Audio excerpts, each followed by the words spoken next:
America को नया राष्ट्रपति मिलने जा रहा है। मतों की गिनती अभी जारी है, लेकिन जो बाइडेन ने ऐसी बढ़त बना ली है जिसे पाट पाना अब ट्रंप के लिए मुश्किल होगा। ऐसे में ये लगभग तय हो गया है कि व्हाइट हाउस में अब बाइडेन की एंट्री होगी और भारतीय मूल की कमला हैरिस उनकी डेप्यूटी होंगी। भारत के लिहाज से अमेरिकी राष्ट्रपति का चुनाव बेहद अहम है, क्योंकि हाल के दिनों में अमेरिका के साथ उसका सहयोग काफी बढ़ा है। चीन के साथ लद्दाख सीमा पर तनाव ने भारत और अमेरिका को और करीब ला दिया है। तनाव की स्थिति अब भी बरकरार है। ऐसे में नए राष्ट्रपति का रुख कैसा रहता है, ये देखने वाली बात होगी। बाइडेन का अमेरिकी राष्ट्रपति बनना भारत के लिए अच्छा है या बुरा, इसके कुछ संकेत पिछले दिनों देखने को मिले हैं। भारत में एक धड़ा मानता है कि बाइडेन और हैरिस जिस तरह से जम्मू कश्मीर में मानवाधिकार और एनआरसी सीए के विरोध में मुखर रहे हैं, उससे भारत को परेशानी हो सकती है। वहीं कई एक्सपर्ट्स का यह भी मानना है कि कुछ बयानों के आधार पर दोनों को जज करना सही नहीं होगा। बाइडेन दशकों तक फॉरेन पॉलिसी से जुड़े मुद्दों पर काम करते रहे हैं। उन्हें बेहतर अंदाजा है कि अंतर्राष्ट्रीय स्तर पर कौन से मुद्दे अहम हैं। एक्सपर्ट्स के मुताबिक बाइडेन और ट्रंप में बुनियादी फर्क यही है कि बाइडेन दूरदर्शी हैं, जबकि ट्रंप बड़बोले। टाइम्स ऑफ इंडिया में छपे एक लेख में भारतीय मूल के अमेरिकी प्रोफेसर सुमित गांगुली लिखते हैं, मोदी के साथ बेहतर तालमेल के बावजूद ट्रंप ने कई मौकों पर भारत को बड़े झटके दिए। बाइडेन सोच समझकर फैसला लेने वालों में से हैं, ऐसे में वो भारत के लिए ज्यादा मुफीद हैं। ट्रंप ने जिस तरह से अचानक और अजीब तरह के फैसले लिए, उससे भारत के लिए उनका कार्यकाल उतना फलदायी साबित नहीं हुआ।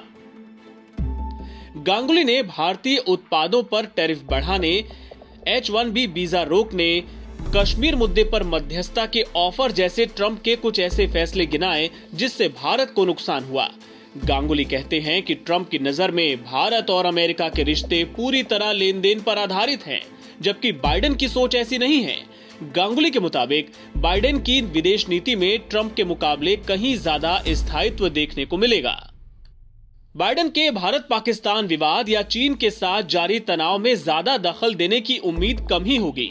वो कई दशकों तक अमेरिकी विदेश विभाग के लिए काम कर चुके हैं। इसके अलावा ट्रंप से अलग वो अपने सलाहकारों की बात सुनने के लिए जाने जाते हैं। बाइडेन किसी एक घटना या मुद्दे के आधार पर भारत के प्रति अमेरिकी नीति में बदलाव लाने के इच्छुक नहीं दिखते।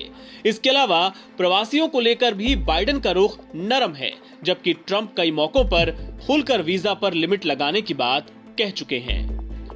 जानकार मानते हैं कि डेमोक्रेट प्रशासन में भारत की स्थिति और बेहतर हो सकती है। ट्रंप ने चीन को लेकर जिस तरह से मोर्चा खोला, उससे परसेप्शन बैटल में भारत को फायदा हुआ, लेकिन इससे भारत के अमेरिका का पिछलग्गू बनने की बातें भी हुई। पाकिस्तान को लेकर ट्रंप प्रशासन ने पहले सख्ती जरूर दिखाई, लेकिन अफगानिस्तान में बातचीत में उसके आगे अमेरिका झुक गया।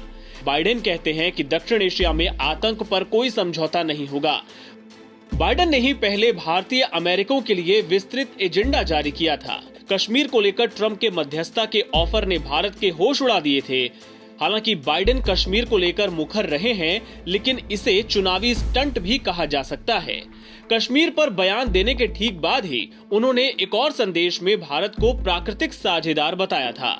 बाइडेन ने कहा था कि अगर वो चुने जाते हैं तो दोनों देशों के बीच रिश्तों को मजबूत करना उनकी प्रायोरिटी लिस्ट में ऊपर रहेगा। बाइडेन का मानना है कि भारत और अमेरिका को नेचुरल सहयोगी ही होना चाहिए। उनके पहले डेमोक्रेटिक राष्ट्रपति रहे बराक ओबामा के दिनों में दोनों देशों के बीच संबंध खासे बेहतर हुए। 2006 में बाइडेन ने बतौर सेनेटर अपने एजेंडे में कहा था कि उन्हें भरोसा है कि एक दिन भारत और अमेरिका दो सबसे करीबी देश होंगे। जब भारत और अमेरिका के बीच न्यूक्लियर डील होने वाली थी, तो बाइडेन ने बाकी डेमोक्रेट से इस डील का समर्थन करने को कहा था। NBT ऑनलाइन की रिपोर्ट।